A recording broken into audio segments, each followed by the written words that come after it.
கண்ணியத்திற்குரிய எல்லாம் வல்ல அல்லாஹு ஜல்ல ஷானஹு தஆலாவின் நல்லடியார்களே, அல்லாஹுடைய பேரருளால் அவனுடைய முக்கியமான ஒரு கடமையை நிறைவேற்றுவதற்காக நாம் எல்லாம் இங்கே குழுமி இருக்கிறோம். இந்த ஜும்மா என்ற கடமையை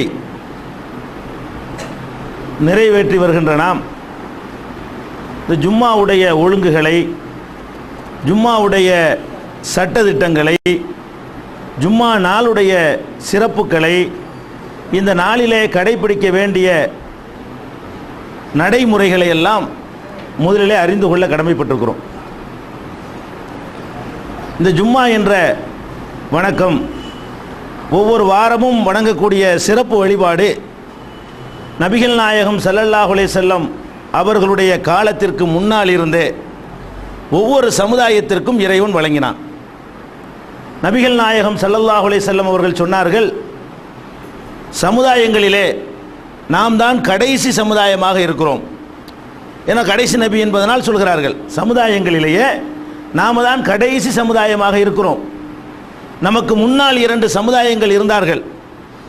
யூதர்களுக்கு அல்லாஹ் ரப்புல் ஆலமீன் சனிக்கிழமையை சிறப்பு வழிபாட்டு நாளாக கொடுத்தான். கிறிஸ்தவ சமுதாயத்திற்கு ஞாயிற்றுக்கிழமையை வழிபாட்டு நாளாக கொடுத்தான்.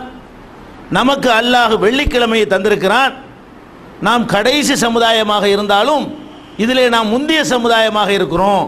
ஏன்னா வெள்ளிக்கு அப்புறம் சனி, சனிக்கு அப்புறம் ஞாயிறுன்னு சொல்லி நம்ம தான் முந்தி நிற்கிறோம். அந்த வாரத்தினுடைய வழிபாட்டை நடத்துவதில் நாம் முந்தியவர்களாக இருக்கிறோம். மற்றவர்கள் நமக்கு முந்தி இருந்தால் கூட நமக்கு பின்னால் அந்த வழிபாட்டை நடத்தக்கூடியவர்களாக இருக்கிறார்கள் என்று நபிகள் நாயகம் ஸல்லல்லாஹு அலைஹி வஸல்லம் அவர்கள் சொன்ன பொன்மொழி புகாரியிலே, முஸ்லீமில், இன்னும் பல நூல்களிலே இடம்பெற்றிருக்கிறது. அப்போ இந்த வாரத்தில் ஒரு நாள் ஒதுக்கி வழிபாடு நடத்துவது என்பது, சிறப்பான வழிபாடுகள் நடத்துவது என்பது நபிகள் நாயகம் ஸல்லல்லாஹு அலைஹி வஸல்லம் அவர்களுடைய உம்மத்துக்கு மாத்திரம் உள்ளது அல்ல. நமக்கு முன்னால் வாழ்ந்த சமுதாயங்களுக்கும் ஒரு நாள் அல்லாஹ் தேர்வு செஞ்சு அந்த நாளில் நீங்கள் வழிபாடு நடத்த வேண்டும் என்று சொல்லியிருந்தான். நமக்கு நாளை மாற்றிருக்கிறான், அவ்வளவுதான். இது ஒரு புதிய நடைமுறை இல்லை என்பதை முதலாக நாம் ஜும்மாவை பற்றி தெரிந்து கொள்ள வேண்டிய விஷயம். அடுத்ததாக, இந்த ஜும்மாவுடைய நாளை வெள்ளிக்கிழமை அல்லாஹ் நமக்கு தேர்ந்தெடுத்து தந்திருக்கிறான் இல்லையா? இந்த நாளுக்கு என்று சில சிறப்புகள் இருக்கின்றன. மற்ற நாட்களுக்கு கிடைக்காத இந்த வெள்ளிக்கிழமைக்கு மாத்திரமே உள்ள சில சிறப்புகளை நபிகள் நாயகம் ஸல்லல்லாஹு அலைஹி வஸல்லம் அவர்கள் நமக்கு சொல்லி தந்திருக்கிறார்கள். அதில் முக்கியமான சிறப்பு என்னவென்று சொன்னால், மனித குலம் தோன்றியது வெள்ளிக்கிழமையில் தான். அதாவது ஆதம் அலைஹிஸ்ஸலாம் அவர்கள் வெள்ளிக்கிழமை படைக்கப்பட்டார்கள் என்று நபிகள் நாயகம் ஸல்லல்லாஹு அலைஹி வஸல்லம் அவர்கள் சொல்கிறார்கள். ஆதம் அலைஹிஸ்ஸலாம் படைக்கப்பட்டார்கள்னா மனித குலம் அன்னைக்கு தான் படைக்கப்படுதுன்னு அர்த்தம். மனிதன் என்ற இனம் இந்த உலகத்திலே படைக்கப்படுவதற்கு அல்லாஹ் தேர்ந்தெடுத்து கொண்ட நாள் எதுவென்றால் இந்த வெள்ளிக்கிழமை. வெள்ளிக்கிழமையில் தான் ஆதம் அலைஹிஸ்ஸலாத்து வஸ்ஸலாம் அவர்களை அல்லாஹ் படைக்கிறான். இது ஆதாரபூர்வமான ஹதீஸ், சஹீஹ் முஸ்லிமிலே இடம்பெற்றிருக்கக்கூடிய செய்தி. அந்த வெள்ளிக்கிழமையிலே தான் படைத்த அன்றைய தினத்திலே தான் அவரை ஒரு சொர்க்க சோலையிலே அல்லது ஒரு பூங்காவிலே, தோட்டத்திலே குடியமர்த்துகிறான். அது நடந்ததும் வெள்ளிக்கிழமையில் தான். நபிகள் நாயகம் ஸல்லல்லாஹு அலைஹி வஸல்லம் சொல்றாங்க, அந்த தோட்டத்திலே, சொர்க்கத்திலே குடியமர்த்தப்பட்ட ஆதம் அலைஹிஸ்ஸலாம் அவர்கள் ஒரு தப்பு செய்து அதற்காக அங்கிருந்து வெளியேற்றப்பட்டார்களே, அது கூட வெள்ளிக்கிழமையில் தான் வெளியேற்றப்பட்டார்கள். ஒரு வாரத்தில் 2 வாரத்தில் வெளியேற்றப்பட்டிருப்பார். ஒரு வெள்ளிக்கிழமை உள்ள கொண்டே விடுறாங்க, இன்னொரு வெள்ளிக்கிழமை வெளியேற்றினான் அல்ல. அப்போ அவர்கள் வெளியேற்றப்பட்டது கூட வெள்ளிக்கிழமையில் தான். வெளியேற்றப்பட்ட பிறகு அவர் அழுது அல்லாஹ்விடத்திலே பாவ மன்னிப்பு தேடுகிறார். ரப்பனா லலம்னா அம்புசனா, இறைவா எங்களுக்கு நாங்களே அநீதி இழைத்து விட்டோம். இப்போ இல்லம் தக்ஃபிர் லனா வ தர்ஹம்னா, எங்களை நீ மன்னித்து அருள் புரியவில்லை என்றால் லனகூனன்ன மினல் ஹாசிரீன், நாங்கள் நஷ்டவாளிகளாகி விடுவோம் என்று ஆதம் அலைஹிஸ்ஸலாம் பிரார்த்தனை செய்து, அந்த பிரார்த்தனை அல்லாஹ் ஏற்று அவர்களை மன்னித்தான் இல்லையா? அதுக்கு அல்லாஹ் தேர்ந்தெடுத்த நாளும் வெள்ளிக்கிழமை தான். அவர் அழுது அல்லாஹ்ட்ட மன்றாடுகிறாரு. அந்த மன்றாட்டத்தை அல்லாஹ் என்னைக்கு ஏற்றுக்கொள்கிறான் என்று சொன்னால், ஒரு வெள்ளிக்கிழமையில் தான் அவருடைய பாவத்தையும் அல்லாஹ் மன்னித்தான் என்று நபிகள் நாயகம் ஸல்லல்லாஹு அலைஹி வஸல்லம் சொன்ன செய்தி நஸை என்ற நூலிலையும் இன்னும் ஏராளமான ஹதீஸ் நூல்களை நீங்கள் பார்க்கலாம்.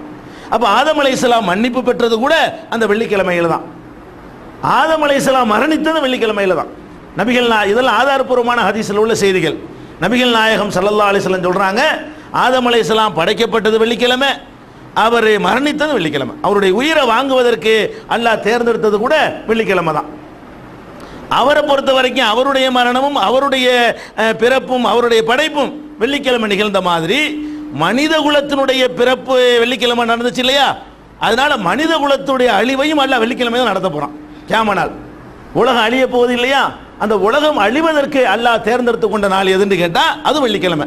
அப்ப மனித குலம் தோன்றியது வெள்ளிக்கிழமையில, மனித குலம் ஒட்டுமொத்தமாக அழிய போவதும் அதற்கு அல்லாஹ் நிர்ணயித்து வைத்திருக்கிற நாளும் வெள்ளிக்கிழமை தான். அப்ப இந்த வெள்ளிக்கிழமை என்பது இந்த மாதிரியான சிறப்புகள் கொண்டதாக இருக்கிறது. விசாரணை நடக்கும் இல்லையா? அது கூட வெள்ளிக்கிழமையில் தான். மகஷர்ல எல்லா மக்கள் நிற்பாங்க இல்லையா? அது நடப்பது கூட வெள்ளிக்கிழமையில தான். அப்ப அல்லாஹ் ஒரு இதை விட வேற வேற சிறப்புகள்லாம் சொல்லுவாங்க, ஆதாரமற்றது. இதுதான் ஹதீஸ்ல, ஆதாரபூர்வமான ஹதீஸ்ல வெள்ளிக்கிழமைக்கு கிடைக்கக்கூடிய சிறப்புகளா இருக்கிறது. அப்ப இந்த வெள்ளிக்கிழமை அல்லாஹ் நமக்கு எப்படி தேர்ந்தெடுத்து தந்திருக்கான்னு சொன்னா, சனி ஞாயிறு என்றெல்லாம் மற்ற சமுதாயத்துக்கு கொடுத்த மாதிரி கொடுத்துடாம பல சிறப்புகள் உள்ள நாளை தேர்ந்தெடுத்து நமக்கு தர்றான் அல்லாஹ். மனுஷன் என்னைக்கு படைக்கப்பட்டானோ அந்த நாளை உனக்கு நான் திருநாள் ஆக்கியிருக்கிறேன், மனிதன் என்னைக்கு அழிக்கப்படுவானோ அந்த நாளை உனக்கு திருநாளாக ஆக்கியிருக்கிறேன் என்று அல்லாஹ் ரப்புல் ஆலமீன் இந்த நாளை நமக்கு சிறப்பான ஒரு நாளாக தேர்வு செய்து தந்திருக்கிறான். இது வெள்ளிக்கிழமையை பற்றி நம்ம அறிந்து கொள்ள வேண்டிய முக்கியமான செய்தி. அடுத்தது, இந்த வெள்ளிக்கிழமை சிறந்த இந்த நாளிலே முதலில் ஜும்மா எப்படி ஆரம்பமாகுது, இந்த வரலாற்றை நீங்கள் தெரிந்து கொள்ள வேண்டும். முதல்ல இஸ்லாமிய வரலாற்றில் ஜும்மா என்பது எப்படி, யார் ஆரம்பித்து வைத்தது, யார் முதல் ஜும்மாவை நடத்தியது என்று கேட்டால் பெரும்பாலானவர்கள் நினைப்பீர்கள் நபிகள் நாயகம் ஸல்லல்லாஹு அலைஹி வஸல்லம் அவர்கள் தான் முதல்ல ஜும்மா நடத்தியிருப்பாங்க, அவங்க நடத்தினதா முதல் ஜும்மா என்று நிறைய பேர் நினைப்பீர்கள். இல்லை, நபிகள் நாயகம் ஸல்லல்லாஹு அலைஹி வஸல்லம் அவர்கள் இந்த முதல் ஜும்மாவை நடத்தியது இல்லை. முதல் ஜும்மாவை நடத்திய ஒரு பாக்கியம் அல்லாஹ் ரப்புல் ஆலமீன் வேற ஒரு நபித்தோழருக்கு தான் கொடுத்தான். அதுக்கு ஒரு நீண்ட வரலாற்று பின்னணி இருக்கிறது. அதை நம்ம முதல்ல தெரிந்து கொள்ள வேண்டும். எப்படி இந்த ஜும்மா ஆரம்பமாகுது என்பதை தெரிந்து கொள்ள வேண்டும். நபிகள் நாயகம் ஸல்லல்லாஹு அலைஹி வஸல்லம் அவர்கள் தம்முடைய 40வது வயதிலே அல்லாஹ்வுடைய தூதர் என்று மக்காவிலே பிரச்சாரம் செய்தார்கள். அந்த பிரச்சாரம் செய்த நேரத்தில் எல்லாம் உங்களுக்கு தெரியும் எப்படிப்பட்ட கெடுபிடிகள் நெருக்கடிகள் இருந்தன. அதனால பிரச்சாரம் பண்ண முடியலை. தொழுகை கூட தனித்தனியாக வீடுகளிலே மறைந்து ஒளிந்துதான் அவர்களால் தொழ முடிந்ததை தவிர ஒரு ஜமாத்தாக கூட அவர்களால் தொழ முடியாத ஒரு சூழ்நிலை.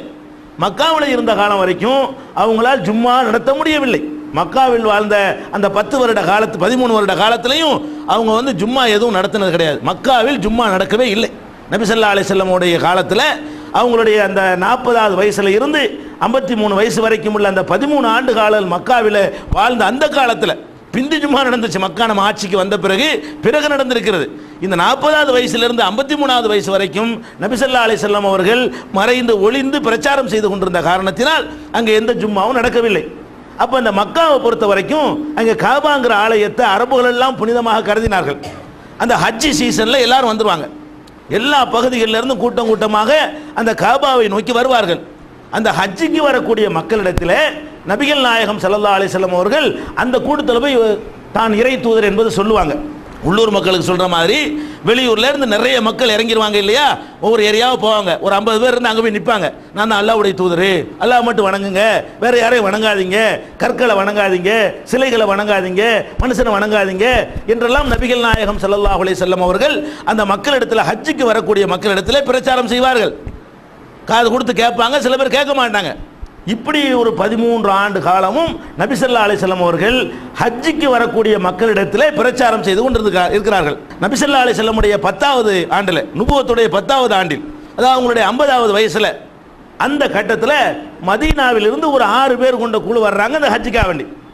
மதீனாவிலிருந்து ஒரு 6 பேர் கொண்ட குழு வரும் பொழுது அந்த 6 பேரையும் நபி ஸல்லல்லாஹு அலைஹி வஸல்லம் போய் பார்த்து அவங்களுக்கு இஸ்லாத்தை எடுத்து சொல்றாங்க. அந்த 6 பேருக்கும் ஒரு சின்ன ஒரு மனமாற்றம். கரெக்டாக தானே இருக்காப்புல தெரியுது, இவர் சொல்ற சரி மாதிரி தெரியுது, நம்ம ஏன் அந்த கல் மண்ணையெல்லாம் வணங்கணும், இவர் ஒருங்கான கொள்கை தானே சொல்றாருன்னு சொல்லி அந்த 6 தோழர்களுக்கு ஒரு மனமாற்றம் ஏற்படுது. ஆனால் இஸ்லாத்தை அவங்க ஏற்றுக்கல. ஒரு கரெக்டாக தான் இருக்கும் போல இருக்கு அப்படின்னு நினைத்து கொண்டு அந்த வருஷம் போய்விட்டார்கள். இது ரசூல் ஸல்லல்லாஹு அலைஹி வஸல்லமுடைய அந்த 10 வருஷத்துக்கு பிறகு நடக்கிறது. அடுத்த வருஷம் என்ன செய்யறாங்கன்னு கேட்டால் அந்த 6 பேர் இன்னொரு 6 பேரை அவங்க அந்த ஒரு வருஷத்தில் தயாரிக்கிறாங்க. 6 பேர் மதீனாவுக்கு போய் இன்னும் அவங்க பிரச்சாரம் பண்ணி இன்னொரு 6 பேர், மொத்தம் 12 பேர். இந்த 12 பேரும் இஸ்லாத்தை ஏற்றுக்கொள்வதற்காக வேண்டிய நபிகள் நாயகம் ஸல்லல்லாஹு அலைஹி வஸல்லம் அவர்களை பார்க்க வருகிறார்கள் மக்காவுக்கு. எப்போ வர்றாங்க? இந்த ஹஜ் நேரத்தில் வருவாங்க. வேறு நேரத்தில் அடிச்சு போடுவாங்க. அந்த ஊரில் யாராவது புதுசாக வந்து நுழைஞ்சாங்கன்னு சொன்னால் முகமதை பார்க்க போகிறாங்கன்னு தெரிஞ்சால் கதை முடிஞ்சு போயிடும். அவங்க காத்து கொண்டு இருந்து ஹஜ்ஜு நேரத்தில் பலரும் வருவாங்க. ஹஜ்ஜுக்கு தான் வர்றாங்க, காபாவுக்கு தான் வர்றாங்க நினைத்து கொண்டு அவர்கள் எந்த இடைஞ்சலும் பண்ண மாட்டாங்க. அதனால் அந்த மக்கள் காத்து கொண்டு இருந்து நபி ஸல்லல்லாஹு அலைஹி வஸல்லமுடைய 51வது அந்த வயசில் 51வது ஆண்டு இந்த 12 பேர் வர்றாங்க. 12 பேர் வந்து தனியாக ரகசியமாக நபி ஸல்லல்லாஹு அலைஹி வஸல்லம் அவர்களை சந்தித்து ஒரு உறுதிமொழி எடுக்கிறாங்க. இஸ்லாத்தை ஏற்றுக்கொண்டு நாங்கள் இந்த மார்க்கத்தை கடைப்பிடிப்போம், உயிர் உள்ள வரைக்கும் இதை பேணி நடப்போம், நாங்கள் எங்கள் ஊரில் போய் இந்த மார்க்கத்தை பிரச்சாரம் பண்ணுவோம் அப்படின்னு சொல்லி ஒரு 12 தோழர்கள் வர்றாங்க.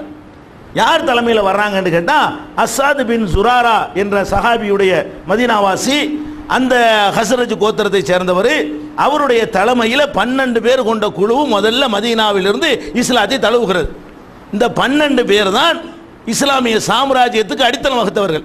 ஒரு ராஜ்யம் உண்டானுச்சு பாருங்க, ஒரு இஸ்லாமிய அரசர் ரசூலுல்லாஹ் நிறுவனாங்களே, அது எல்லாத்துக்கும் அடித்தளமாக இருந்தவர்கள் இந்த 12 தோழர்கள் தான். அந்த அஸ்ஸாத் பின் சுராராங்கிற தலைமையில் முக்கியமான ஆட்களை சொல்வதாக இருந்தால் காப் இப்னு மாலிக் அவர்கள் அதில் இருந்தார்கள், உபாதா பின் சாமித் என்ற சஹாபி இருந்தார்கள், உக்பா பின் ஆமீர் என்ற சஹாபி இருந்தார்கள், அதில் அஸ்ஸாத் பின் சுராரா இவர் இருந்தார். பத்ர் போரில் அபூஜஹிலை கொன்றாரே முஆத், அந்த தோழரும் இந்த 12 பேரில் இருந்தார். இப்படி இந்த முக்கியமான ஒரு 12 பேர் வந்து நபிகள் நாயகம் ஸல்லல்லாஹு அலைஹி வஸல்லம் அவர்களை சந்திக்கிறார்கள். சந்தித்து இஸ்லாத்தை ஏற்றுக்கொள்கிறார்கள். அந்த 12 பேருக்கு ரசூலுல்லாஹ் சொல்லி அனுப்புறாங்க, நீங்க போய் உங்க ஊர்ல ஜும்மா நடத்துங்க, இங்க நடத்த இயலல, மக்காவுல ஜும்மா நடத்த இயலாது, அதனால் நீங்க மதீனாவுல போய் நீங்க ஜும்மா நடத்துங்க என்று சொல்லி நபி ஸல்லல்லாஹு அலைஹி வஸல்லம் அவர்கள் அந்த 12 பேர் குழுவுல வந்த அஸ்ஸாத் பின் சுராராவுக்கு ஆணை பிறப்பிக்கிறாங்க. அவர் போய் மதீனாவுல ஜும்மாவை நடத்துகிறார். ரசூல் ஸல்லல்லாஹு அலைஹி வஸல்லம் உடைய 52வது வயசுல என்ன செய்யுது, இந்த ஜும்மா நடக்கிறது. ரசூல் ஸல்லல்லாஹு அலைஹி வஸல்லம் நபி ஆகி 12 வருஷத்துக்கு பிறகு முதல் ஜும்மா மதீனாவில் நடக்கிறது. அங்கே தொடர்ந்து ஜும்மா நடந்து கொண்டே இருக்கிறது. நபி ஸல்லல்லாஹு அலைஹி வஸல்லம் பிறந்த ஊரில் அவங்க ஜும்மா நடத்தவில்லை, நடத்த முடியவில்லை, நடத்துவதற்கான வாய்ப்பு இல்லை. அப்போ முதல்ல இந்த ஜும்மா என்ற தொழுகையை நபி ஸல்லல்லாஹு அலைஹி வஸல்லம் அவருடைய பர்மிஷனோடு அனுமதியோடு நடத்தியது யாருன்னு கேட்டால் அஸ்ஸாத் பின் சுராரா என்ற ஒரு சஹாபி தான். கியாம நாள் வரைக்கும் எத்தனை ஜும்மாக்கள் உலகத்தில் நடக்கிறதோ அதில் எல்லாம் அவருக்கு ஒரு ஷேர் போகும். முதல்ல ஆரம்பிச்சு வச்சிருக்காருல, யார் ஒருத்தர் நல்ல காரியத்தை முதல்ல துவக்கி வைக்கிறாரோ அவருக்கு இந்த மக்களுடைய நம்முடைய ஜும்மாவில் அவருக்கு ஒரு பங்கு போகும். ஆரம்பிச்சு வச்சிருக்காருல, முதல்ல ஒரு நல்ல நடைமுறையை நபி ஸல்லல்லாஹு அலைஹி வஸல்லமுடைய கட்டளை பிரகாரம் ஆரம்பித்து வைத்தவர் யாருன்னு கேட்டால் அஸ்ஸாத் பின் சுராரா அவர்கள். எங்கே நடத்துகிறாங்க தெரியுமா? ஊருக்குள்ளே நடத்தினா யாருக்கு இது புது மார்க்கமாக இருக்க, ஊருக்குள்ளே நடத்தினா பெரிய பிரச்சனையாகி போயிடும். அதுக்காக என்ன பண்ணுறாங்கன்னு கேட்டால் ஊருக்கு வெளியில் பனு பயாலா என்ற சமுதாயத்திற்கு சொந்தமான, தனியாருக்கு சொந்தமான கூழாங்கற்கள் நிறைந்த ஒரு மணல் பகுதியில் ஒரு ஒரு ஒரு தரையில் அந்த ஜும்மாவை நடத்துகிறாங்க. அதுக்கு சில பேர் சொல்லுவாங்க, சொந்த கட்டடத்தில் ஜும்மா நடத்தலாமா, பள்ளிவாசல் வக்ஃபு செய்யாவிட்டால் ஜும்மா நடத்தலாமா, கட்டடம் கூரை இல்லாத இடத்துல ஜும்மா நடத்தலாமா என்றெல்லாம் நினைப்பார்கள். முதல் ஜும்மாவே தனியாருக்கு சொந்தமான இடத்தில் தான் நடந்தது. முதல் ஜும்மா நபி ஸல்லல்லாஹு அலைஹி வஸல்லம் அவருடைய அங்கீகாரத்தில் நடந்த அந்த ஜும்மா பனு பயாலா என்ற சமுதாயத்திற்கு சொந்தமான இடத்துல ஊருக்கு வெளியில இன்றைக்கு கணக்குப்படி 1 மைல் இருக்கிறது அந்த ஜும்மா நடந்த இடம். மதீனாவில் இருந்து 1 மைல் தொலைவில் இருக்கக்கூடிய பனு பயாலாவுக்கு சொந்தமான அந்த இடத்துல போய் அந்த ஜும்மாவை அஸ்ஸாத் பின் சுராரா அவர்கள் நடத்துகிறார்கள். அப்போ வந்து ஏறக்குறைய ஒரு 40 பேர் அந்த ஜும்மாவில் கலந்துருக்கிறாங்க. அந்த 12 பேரும் போய் அந்த ஜும்மாவை உருவாக்கின பிறகு 40 பேர் அளவுக்கு அந்த ஜும்மாவில் கலந்து கொண்டே இருந்தார்கள். பெருமானார் ஸல்லல்லாஹு அலைஹி வஸல்லம் வர்ற வரைக்கும் அவர் தான் அந்த ஜும்மாவை நடத்தி கொண்டிருந்தார். இது சம்பந்தமாக ஆதாரப்பூர்வமான சில ஹதீஸ் நூல்களில் வர்ற ஒரு சம்பவத்தை பாருங்க. காப் இப்னு மாலிக் உங்களுக்கெல்லாம் தெரியும், அவரும் இந்த 12ல் ஒரு ஆள். ஆதி காலத்தில் இந்த லைலத்துல் அக்கபத்துல் ஊலா, முதல் அக்கபான்னு சொல்றாங்கல்ல, முதல் உடன்படிக்கை, அதில் கலந்து கொண்ட 12 பேரில் ஒரு ஆள் இந்த காப் இப்னு மாலிக் அவர்கள். இவர் வந்து தபூக்கு போறல, இவர் கலந்து கொள்ளலை. அதுக்காக வேண்டி ரசூல் ஸல்லல்லாஹு அலைஹி வஸல்லம் சமூக பகிஷ்காரம்லாம் செஞ்சு வச்சிருந்தாங்க. அதில் உறுதியாக இருந்து பிறகு அல்லாஹ் அவரை மன்னிச்சு அவருக்காகவே சில வசனங்களை குர்ஆனில் இறக்கி வச்சிருக்கிறான். அந்த சஹாபி என்ன செய்கிறாருன்னு கேட்டால், அவருக்கு கண்ணு தெரியாமல் போச்சு வயசான காலத்தில். மகன் தான் கூட்டிகிட்டு போவார். அந்த மகன் சொல்கிறார், காப் இப்னு மாலிக்குடைய மகன், என்னுடைய தகப்பனார் காப் இப்னு மாலிக் அவர்கள் வெள்ளிக்கிழமை ஜும்மாவுடைய பாங்க கேட்டாரையானால் ஒரு துவா செய்வார். வெள்ளிக்கிழமை அன்னைக்கு மட்டும் ஜும்மாவுடைய பாங்க அவர் காதில் விழுந்தவுடனே என்ன செய்வார்னு கேட்டால், அஸ்ஸாத் பின் சுராராவுக்கு அல்லாஹ் அருள் செய்வானாகன்னு சொல்லுவார். தகப்பனார் சொல்லி கேட்டார், அஸ்ஸாத் பின் சுராரா அவர்களுக்கு அல்லாஹ் ரஹமத் செய்வானாக அப்படிங்கிறார். ஒவ்வொரு வாரம் இப்படி சொல்றாரு. மகனுக்கு என்ன ஒன்று விளங்கவே இல்லை. எதுக்கு இவர் ஜும்மாவுடைய பாங்க கேட்டவுடனே வெள்ளிக்கிழமை அவருக்கு அருள் புரிவானாகன்னு கேட்குறாருன்னு விளங்கலை. ஒரு நாள் கேட்டு போடுறாரு, தந்தையே ஒவ்வொரு வெள்ளிக்கிழமையும் பார்க்குறேன், பாங்கு சொல்லி முடித்தவுடனே ஜும்மாவுக்கு பாங்கு சொல்லி முடித்தவுடனே அசாது பின் சுராராவுக்கு நீங்கள் பிரார்த்தனை செய்கிறீங்களே, அது என்ன மேட்ரு, என்னத்துக்காக நீங்கள் அப்படி பண்ணுறீங்க அப்படின்னு சொன்ன உடனே அவர் தான் இஸ்லாத்தில் முதல்ல ஜும்மாவை ஆரம்பித்தவர், அவருக்கு முன்னாடி தான் நாங்கள் ஜும்மா தொழுதுருக்கிறோம், அவரை இமாமா கொண்டு தான் எங்களுடைய ஜும்மாவை நாங்கள் நடத்தியிருக்கிறோம், அவர் தான் எங்களுக்கு இந்த இஸ்லாத்தை வந்து நினைஞ்சார் ஜும்மாவுடைய உரை மூலமாக எங்களுக்கு சொல்லி தந்தார் என்று அவருக்கு நன்றி கடனாக அவருக்கு துவா செய்தார்கள் என்ற வரலாற்றை நம்ம ஆதாரபூர்வமான ஹதீஸ் நூல்களில் பார்க்கிறோம். இப்போ இந்த ஜும்மா என்பது நபிகள் நாயகம் ஸல்லல்லாஹு அலைஹி வஸல்லம் அவர்களுடைய காலத்தில் அவங்க நடத்துவதற்கு முன்னாடியே ஒரு நபித்தோழர் மூலமாக மதீனாவில் நடத்தப்படுகிறது முதல் ஜும்மா. இரண்டாவது ஜும்மா எப்போ நடத்தப்படுகிறது என்று கேட்டால் பஹ்ரைனில் உள்ள ஜுவாசா, அந்த ஜுவாசா என்ற கிராமத்தில் உள்ள குழுவினர்கள் வந்து நபி ஸல்லல்லாஹு அலைஹி வஸல்லம் அவர்களை சந்தித்து இஸ்லாத்தை ஏற்றுக்கொள்கிறார்கள்.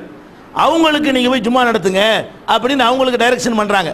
பஹ்ரைனில் உள்ள ஜுவாசா என்ற ஊரில் தான் அடுத்த ரெண்டாவது ஜும்மா நடக்குது. அதுக்கப்புறம் தான் ரசூல் ஸல்லல்லாஹு அலைஹி வஸல்லம் மதீனாவுக்கு ஹிஜ்ரத் செய்து வந்து அப்புறமேல் குபா பள்ளியை கட்டி அங்கே ஜும்மா நடத்தி அதுக்கப்புறம் மஸ்ஜித் நபவிக்கு போய் அங்கே ஜும்மா நடத்தினதெல்லாம் அது பிந்தியது. முதல் ஜும்மா மஸ்ஜித் நபவியில் நடக்கவில்லை. முதல் ஜும்மா மதீனாவுக்கு வெளியே உள்ள ஒரு திறந்த வெளியில் ஒரு தனியாருக்கு சொந்தமான இடத்திலே தான் அது நடந்திருக்கிறது என்பதை நம்ம வரலாற்றில் தெரிஞ்சு கொள்கிறோம். இந்த ஜும்மா என்பது வந்து இது ஒரு முக்கியமாக தெரிஞ்சு கொள்ள வேண்டிய விஷயம். ஜும்மாங்கிற ஒரு வரலாற்று முக்கியத்துவமான ஒரு விஷயம். அடுத்தது வந்து நபிகள் நாயகம் ஸல்லல்லாஹு அலைஹி வஸல்லம் அவர்கள் இந்த ஜும்மாவை பொறுத்த வரைக்கும், இந்த ஜும்மா நாளை பொறுத்த வரைக்கும் ஒரு முக்கியமான ஒரு அந்தஸ்து கொடுக்குறாங்க. நம்ம நினைக்கிறோம் ஒரு தொழுகைக்கு மட்டும் உள்ள நாள்னு சொல்லி. ஜும்மா நாள் என்பது ஏதோ இந்த வாரத்தில் ஒரு நாள் தொழுதுட்டு போகிறோம், அதுக்கு மட்டும் உள்ள நாள் அப்படின்னு நினைக்கிறோம். பெருமானார் ஸல்லல்லாஹு அலைஹி வஸல்லமுடைய பார்வையில் இது வந்து வெறுமனே வழிபாட்டுக்குரிய நாள் மட்டும் இல்லை. இது எப்படிப்பட்ட நாள் என்று கேட்டால் இது பெருநாளுங்கிறாங்க ரசூல் ஸல்லல்லாஹு அலைஹி வஸல்லம். ஜும்மா நாளை பற்றி சொல்லும் பொழுது இது உங்களுக்கு பெருநாள், அதனால தான் ஜும்மா அன்னைக்கு நோன்பு வைக்கக்கூடாது. அந்த பெருநாள் அளவுக்கு உள்ளது இல்லை. ஆனால் வெள்ளிக்கிழமை நோன்பு வைக்கிற ரசூல் ஸல்லல்லாஹு அலைஹி வஸல்லம் தடுக்கிறாங்க. நீங்கள் வெள்ளிக்கிழமை நோன்பு வைக்கக்கூடாது, அப்படி வைப்பதாக இருந்தால் ஒரு நாள் முந்தி சேர்த்து வைங்க, வியாழன் வெள்ளியா வைங்க, இல்லைன்னா வெள்ளி சனியா வைங்க என்று பெருமானார் ஸல்லல்லாஹு அலைஹி வஸல்லம் சொல்றாங்க. அதை சொல்லும் பொழுது ஒரு அறிவிப்புல காரணம் சொல்றாங்க. ஏனென்றால் இது ஒரு பெருநாள். பெருநாள்னா முழு பெருநாள் இல்லை. முழு பெருநாளாக இருந்தால் முந்தி ஒன்று சேர்த்து வைக்கக்கூடாது, பிந்தி ஒன்று சேர்த்து வைக்கக்கூடாது. ஏறக்குறைய ஒரு பெருநாள் மாதிரி ஒரு பெருநாளுடைய ஒரு சின்ன பகுதி அதில் இருக்கிறது. அது அன்றைக்கு நம்ம சந்தோஷமாக இருக்க வேண்டிய நாள். அன்றைக்குன்னு பார்த்தா நீட்டாக இருக்கணும். அதுக்கு தான் பெருமானார் ஸல்லல்லாஹு அலைஹி வஸல்லம் சொன்னாங்க, கடமையான குளிப்பு நம்ம குளிக்கணும் வழங்கி வச்சிருக்கிறோம். ஒருத்தனுக்கு குளிப்பு கடமையாக ஆகவில்லை, ஆனால் வெள்ளிக்கிழமை வந்துருச்சு, அதுக்காக குளிக்கணுங்கிறாங்க. பெருமானார் ஸல்லல்லாஹு அலைஹி வஸல்லம் சொல்றாங்க, வாஜிபுன் அலா குல்லி உஸ்லு யௌமில் ஜுமாத்தி வாஜிபுன் அலா குல்லி முஹ்தலிமின், வெள்ளிக்கிழமை அன்னைக்கு குளிக்கிறது பருவம் அடைந்த ஒவ்வொருவருக்கும் கடமை.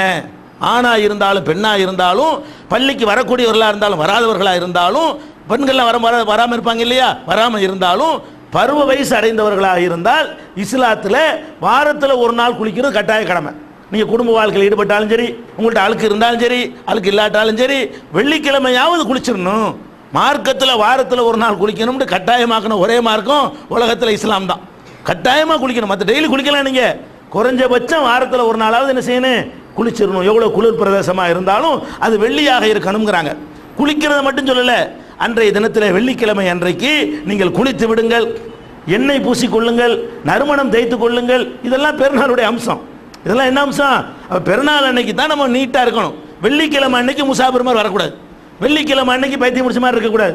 வெள்ளிக்கிழமை அன்னைக்கு என்ன இருக்கணும், ஏறக்குறைய புது ட்ரெஸ் எடுக்கிற மாதிரி அந்த பெரிய பட்ஜெட்டுக்கு போகாவிட்டால் கூட அன்றைய தினத்தில் நம்மள்கிட்ட இருக்கிறதுல எது நல்ல ட்ரெஸ்ஸாக இருக்கிறதோ அதை போட்டுக்கொண்டு, நறுமணம் பூசிக்கொண்டு, தலையை வாரிக்கொண்டு எவ்வளவு அழகாக இருக்க முடியுமோ அந்த அளவுக்கு அழகாக இருக்கணும். அன்றைக்கி நல்லாவும் சாப்பிடணும். அது நோன்பு வைக்கக்கூடாதுங்கிறாங்க.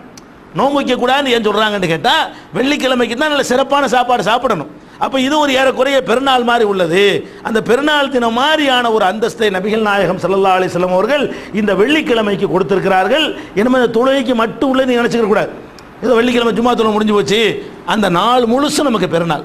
பெருநாளுடைய அம்சம் நம்மள்கிட்ட மிளிர வேண்டும்.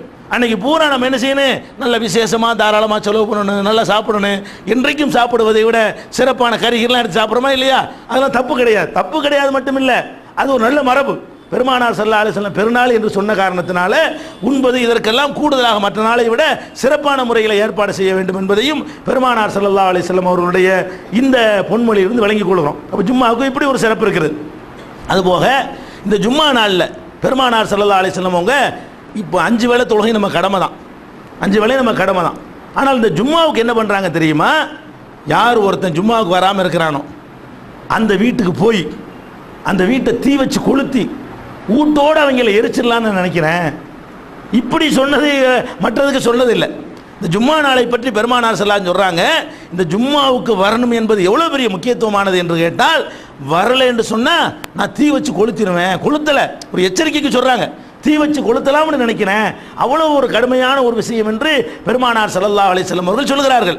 அப்போ ஜும்மாக்களை விடுவது, ஜும்மாவுக்கு வராமல் இருப்பது மற்ற தொழுகைகளுக்கு வராமல் இருப்பதை விட கடுமையான குற்றமாக இஸ்லாத்தில் கருது. இதுவும் கடமை தான். கடமை என்று சொன்னாலும் மற்ற கடமையை விட இது கொஞ்சம் அழுத்தம் கூடிய கடமை, கொஞ்சம் அதிகப்படியான வலியுறுத்தப்பட்ட ஒரு கடமை என்பதை நம்ம விளங்கிக்கிறணும். திருமறை குர்ஆனில் கூட மற்ற தொழுகைகளை பற்றி குர்ஆனில் அப்படி கட்டளையிட்டு சொன்னதில்லை. ஹதீஸில் தான் 5 வேளை தொழுகைலாம் வருது, 1-2 தொழுகையுடைய பேர் குர்ஆனில் வருகிறது. ஆனால் ஜும்மாவை பொறுத்த வரைக்கும் அல்லாஹ் என்ன செய்கிறான்னு கேட்டால், குர்ஆன் மூலமாகவே நமக்கு அதை கடமையாக்குறான். யா அய்யுஹல்லதீன ஆமனு, நம்பிக்கை கொண்டவர்களே, இதா நூதியல் இஸ்லாத்தி மின் யௌமில் ஜும்மா, ஜும்மாவுடைய நாளிலே உங்களுக்கு தொழுகைக்கு அழைப்பு கொடுக்கப்பட்டு விடுமானால், பாங்கு சொல்லப்பட்டு விடுமையானால், ஃபஸ்அவு இலா திக்ரில்லாஹ், அல்லாஹ்வை நினைவு கூறுவதற்காக விரைந்து வாருங்கள். ஜும்மா அன்னைக்கு பாங்கு சொல்லப்பட்டு விட்டால் அல்லாஹ்வை நினைவு கூறுவதற்காக விரைந்து வாருங்கள். வதருல் பைஅ, வியாபாரத்தை விட்டு விடுங்கள்.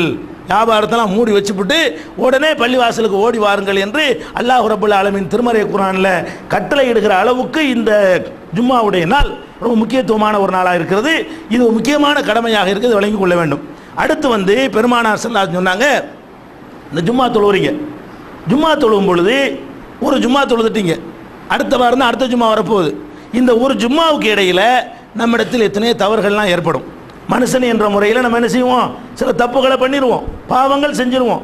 இதை பற்றி பெருமானார் ஸல்லல்லாஹு அலைஹி வஸல்லம் சொல்கிறாங்க, ஒரு ஜும்மாவிலிருந்து இன்னைக்கு ஒரு ஜும்மா தொழுதுட்டீங்கன்னு சொன்னால் அடுத்த ஜும்மா வர வரைக்கும் உங்கள்கிட்ட ஏற்படுற சின்ன சின்ன தவறுகளை எல்லாம் இந்த ஜும்மா பரிகாரம் அமைஞ்சிரும், பெரும்பாவத்துக்கு அல்ல.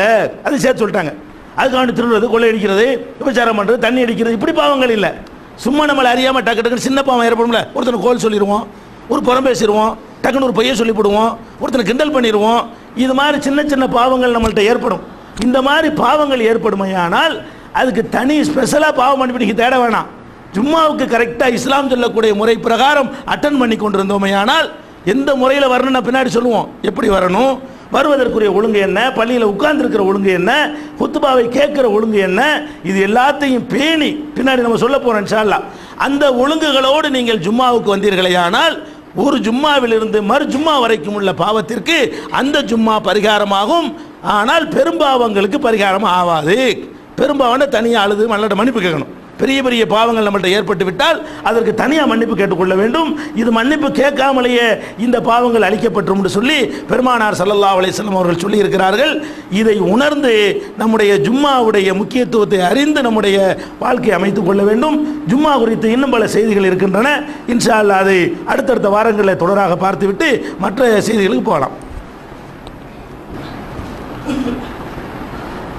அன்பிற்குரிய சகோதரர்களே, இந்த ஜும்மா என்ற கடமையை நம்முடைய சமுதாயத்தில் ரொம்ப ஒரு பொடுபோக்காகவும் அலட்சியமாகவும் அதனுடைய சட்டங்களை விளங்கி கொள்ளாமலும் எப்படியெல்லாம் அந்த நாளை பயன்படுத்த வேண்டும் என்று அறிந்து கொள்ளாமலும் இருக்கிறார்கள் என்ற அடிப்படையில் தான் உங்களுக்கு இந்த முதல் ஜும்மாவிலிருந்து ஜும்மாவுடைய ஒழுங்குகளை உங்களுக்கு சொல்லுகிறோம். இதை தவறாமல் ஆரம்பத்தில் வந்துவிட்டு முதலிலேயே இந்த ஜும்மாவுடைய ஒழுங்குகளையாவது முதல்ல கேட்டு வைத்து கொண்டோமையானால் அடுத்தடுத்து நம்ம ஜும்மாவை யூஸ்ஃபுல்லாக பயனுள்ளதாக ஆக்கி கொள்ள முடியும்.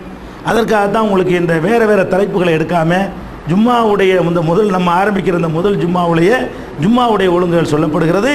சரியான நேரத்தில் உங்களுக்கு ஜும்மா ஆரம்பித்து விடும், சரியான நேரத்தில் முடிக்கப்படும் என்பதை உங்களுக்கு சொல்லிக்கொண்டு மீதி உள்ள ஜும்மா பற்றிய செய்திகளை இன்ஷா அல்லாஹ் அடுத்த வாரம் பார்க்கலாம். அல்லாஹ் ரப்பல் ஆலமீன் இந்த ஜும்மாவுடைய புனிதத்தை உணர்ந்து நடப்பவர்களாக உங்களையும் என்னையும் ஆக்கி அருள் புரிவானாக.